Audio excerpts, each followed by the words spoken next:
Hey guys, and welcome back. So today I'm going to be taking a look at the CRKT M4-02. This is a Kit Carson design, a spring-assisted knife. He is the designer that did the M16 for CRKT. So I'm going to go over kind of the good, the bad, and the ugly today about this knife, and give you my thoughts and impressions. So here we go.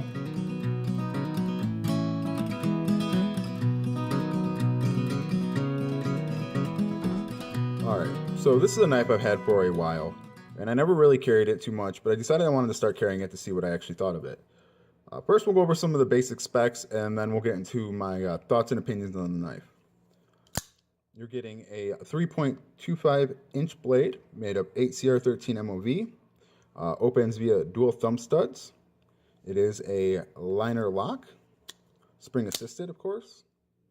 You're getting a handle made of G10 bolt with G10 bolster and a natural bone handle. Back spacer there.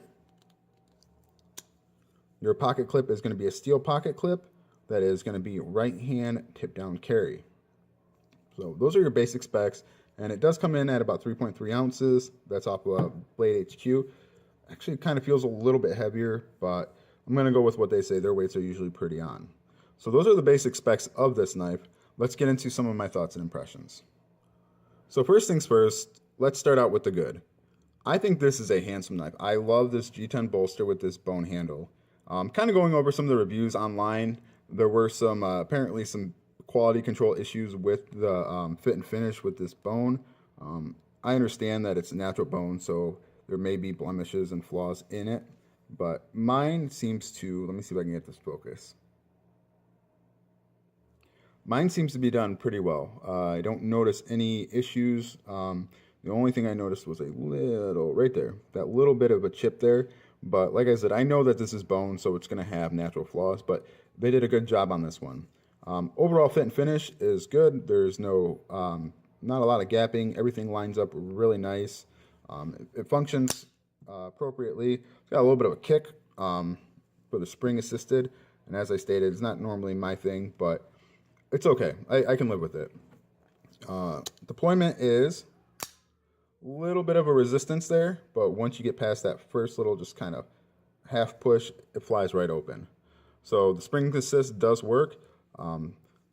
Liner lock, it's okay. It's a little thin, but I don't think you'll be using this as a hardcore heavy duty use knife. It's a kind of almost more of a gentleman's knife, I think. Another thing I like about this blade is I really like the blade design. It's got a hollow grind that comes up to a nice little swedge here on the tip. It did come out of the box, or I should say the blister package, pretty sharp, hair shaving sharp. No issues there. So that is something I give them. The blade is done really well. However, I did notice I didn't really carry this blade around, so I'm assuming it came out of the box this way. There's a little bit of chip there right in the edge of the blade. I could probably work that out, so I'm not too worried about it, but it is something of note that I think it came this way with that little bit of a chip. You notice a little bit of a funny grind right there on the tip as well. Anyway, so those are some of the things I like about the knife. I like how nice it looks. I like the materials used on the handle. I like the blade design. I like that it came fairly sharp. I also think the pocket clip, reading some of the reviews, some of the people didn't like the pocket clip. I actually like this pocket clip. It slides into the pocket really well. It's got kind of got that upturn here. It does a nice job of getting into the pockets. It's not super tight like some of the Kershaw clips that drive me crazy, but it is sturdy. So I will give it that I do like the pocket clip, although it is right hand tip down carry. And that presents a little bit of a problem, which I will bring up in a little bit. So let's talk about some of the bad. All right, so let's get into some of the bad. Starting out, I think some of the bad is the price. I've seen this knife go anywhere from $75 to $60 to $50. This was given to me as a gift. I know how much it cost though. When this was purchased, it was purchased for $28. Good deal. That was a clearance at Target. That's a good deal. Excuse me. But if you're going to go online and do some shopping, I would advise that you shop around because everyone seems to have this priced out kind of high. I mean, the blade is 8 CR13 MOV. I think you're paying more for the looks and the spring assist. I do like the G10 and the bone, but I couldn't get behind this as a $75 or a $65 knife. Moving on, this jimping on the back here on these liners, these are really thin steel liners, and what that causes is when you if you were to kind of choke up here to get a little bit of that jimping, you're really pushing into a sharp edge here. Let's see if I can kind of show you there. That edge does one of those numbers on you, and it's a thin liner, so it's just really nothing comfortable about it. And even if you don't go to the top, let me focus, sorry guys. Even if you don't go to the top and you're down here, it's still two thin pieces of metal that you're pushing into. Down here where it's kind of in line with the bolster is not bad. It's once you start getting up here, I think they should have just rested those liners down inside and left this subtle jimping here, and I think that would have been more than enough. It sits in the hand pretty good actually, so I wouldn't even think you need that jimping.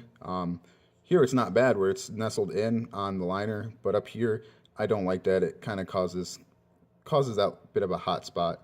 I don't like how big the thumb studs are, and once again we'll get into that once we get to the ugly. So price tag, not a fan of. The jimping, not a fan of. It is a little stiff to deploy, but I think with it being a spring-assisted knife, it's not usually my thing. I think that's an okay feature, which kind of helps prevent it from deploying too quickly or accidentally. Spoiler alert, we're going to get into that with the ugly. So those are the bad about this knife. Now let's get into the ugly. So as I mentioned before, I do like the pocket clip. You'll notice it goes pretty easy on, holds it kind of secure. But here's the issue.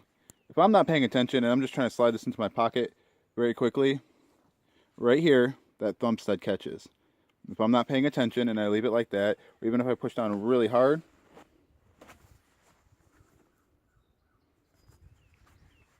see that? That's a big no-no. And that was something that I accidentally discovered today while I was actually playing around with it. Goes in, no issues. However, if you're not paying attention, big no-no. So, not exactly the best setup for an everyday carry when you consider that this could accidentally deploy just by a quick little throw in your pocket. Good. Then if you're not paying attention, bad. So you don't want that. That could cause lots of problems.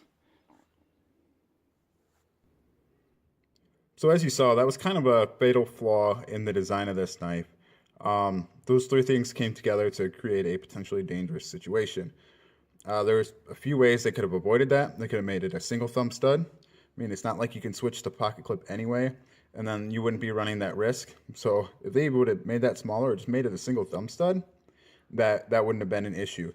They could have switched the pocket clip, made it tip up carry, which I can understand they don't want to drill into the bone, but that just kind of I don't know how somebody didn't catch that. It's a bad design. So overall, with the bad jimping, with the price and the potentially dangerous flaw in the design, I cannot recommend this knife. Now, if you can find it on sale or on clearance for $28, I think it's a nice showpiece. I think the bone with the G10 looks amazing. I think it's a handsome knife. It really is. It's a great blade design. Came sharp from the factory, but I can't recommend the knife, guys. Like I said, I know it's been around for a while, so if you've already got the knife, then you either already hate it, like it, got rid of it, threw it away, whatever. But if anyone's shopping around and they see this and they find it on sale and they think it's a good deal for a good-looking knife, just beware of those factors. So those are my overall thoughts of impressions on this knife, guys. Have a good one, guys. Thanks for watching. Waiting for some new packages, bring some new stuff to you guys. We'll see you all soon.